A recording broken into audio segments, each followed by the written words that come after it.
here in the balmy weather. And so we have 4 presenters this afternoon. Our first presenter will be presenting A Breath from an Electronic World, Experiments in Musical Expression Using a MIDI Wind Controller. This is Matthew Ahrens from Bridgewater State University, and your timekeeper is over here. Welcome. Hi, my name is Matthew Ahrens. I studied under my mentor, composer and professor of music technology, Dr. James Bond at Bridgewater State University. How many of you know what a MIDI keyboard or a personal keyboard is? How many of you are familiar with electronic drum sets or drum machines? Now, how many of you know what an electric wind instrument or a wind controller is? So a few of you. All right, good. Well, my project is on the melodic single-line melody instruments known as the family of modern wind controllers. I researched their ability as a MIDI instrument, studied and practiced techniques in sample-based programming, found issues with the methods used in modern commercial patch and voice making and sample programming for wind controllers, as well as I composed and recorded a musical work of 2 movements for wind controller and guitar that hopefully exemplifies some of my findings about sample synthesis. Wind controllers are electronic instruments that have the physical features of an acoustic wind instrument, but control sounds in a similar fashion to a MIDI keyboard. The wind controller works by interpreting breath pressure, finger key combinations, and other interface actions as MIDI data. In comparison, a typical MIDI keyboard sends the parameters velocity, note on and off, and aftertouch as their main methods to dictate dynamics, pitch, and expression respectively.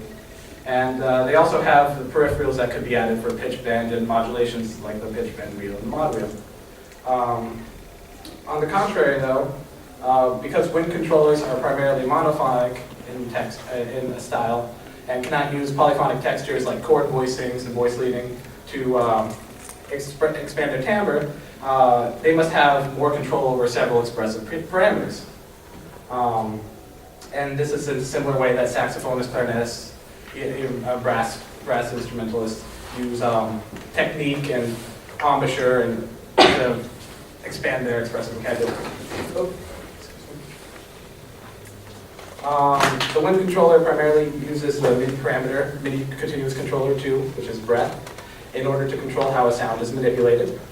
Unlike MIDI keyboards, which cannot, in an intuitive way, change volume during sustain, the breath parameter allows the musician to control dynamics and articulation easily. Other features allowed for detailed expression, such as glide plate and bite sensors, control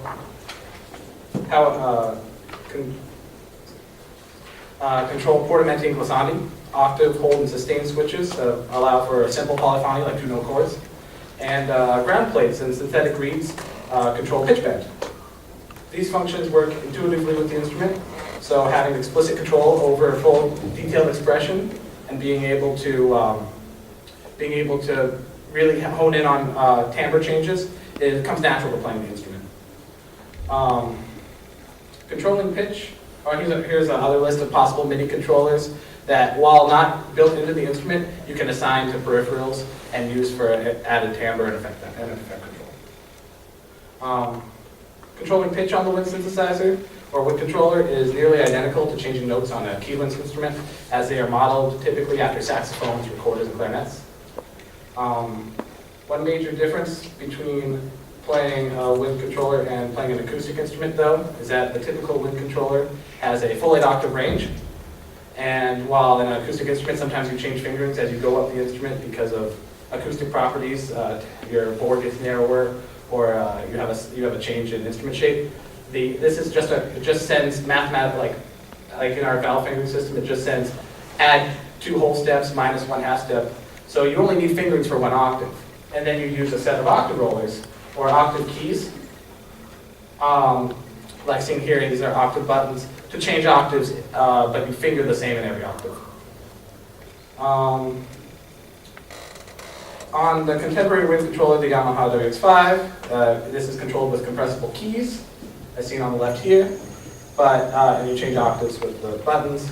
On the wind controller I used for this project, the Akai Electric Wind Instrument 4000S, EV4000S, it uses touch-sensitive metal keys with octave rollers where you place your left thumb in between rollers, and it's easy to facilitate octaves. This makes it so, while many of you might be wind instrumentalists, that going octave jumps is hard, because of this lets you really facilitate that synthesizer aspect, and you can change your voice and register fairly easily. The controllers themselves do not make any sound. They manipulate sound modules, synthesizer hardware and software, which generates the sound and then is amplified through a speaker or some other output. Since most modern wind synthesizers use general MIDI, and some like the EV4000S have internal synthesizers, a wide variety of combinations of how you can control the sound is possible. You can use, for this project I use sample-based sound, which is manipulating a single sound file, but there's also, you can manipulate sine waves and square waves, and use additive synthesis, which is combining mathematical algorithms on top of each other that can produce computer noise modeled after the sounds and timbres you want. This is just a flow chart of kind of how it works. Wind controller connects to a module which uses an interface to convert the MIDI controls that you input to what I want to do to the sound, changing the sound, effects, pitch, and then it comes up to an output. And like I said, the samples I used for this, they're small recorded segments of tone. They are manipulated by the module according to MIDI commands. And as an example, I have a sound file of one here. Should load, so I'll just play it from here.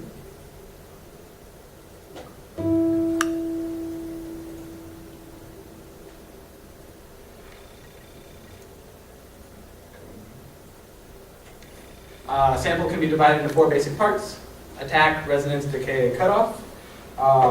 When programming for use with the wind controller, the MIDI breath trigger is the primary determinant for these parts, on and off values. The onset or the attack of the breath pressure will signal the attack section of the sample to play. As the note is sustained and the breath is continuously on, the resonance segment will loop. Once released, the decay segment will play, which will end in the cutoff, which signals the off of the sound and most MIDI data is being transmitted. These segmentations of samples are not set as constants, as the wind controller's parameters can manipulate these values dynamically. As your breath pressure increases, the rate at which something happens can change, and you can have a really high level of control and not just stagnant timbre throughout every note. In this project, a Roland Phantom XR sound module was used because it can support 4 samples to be loaded for use on one voice simultaneously. This allows for a large variety of control mapping, which manipulates the above segments and other musical effects like reverb and sympathetic resonance modeling and envelopes. And what this all means is that you can have more than one sample played at the same time. You can combine sounds. You don't have to just have manipulation of one recorded sample. And you can manipulate each sample in different ways. Here's a picture of the Phantom XR that I used. And here's the interface. This is the general editor. This is the system common where you can set the breath control.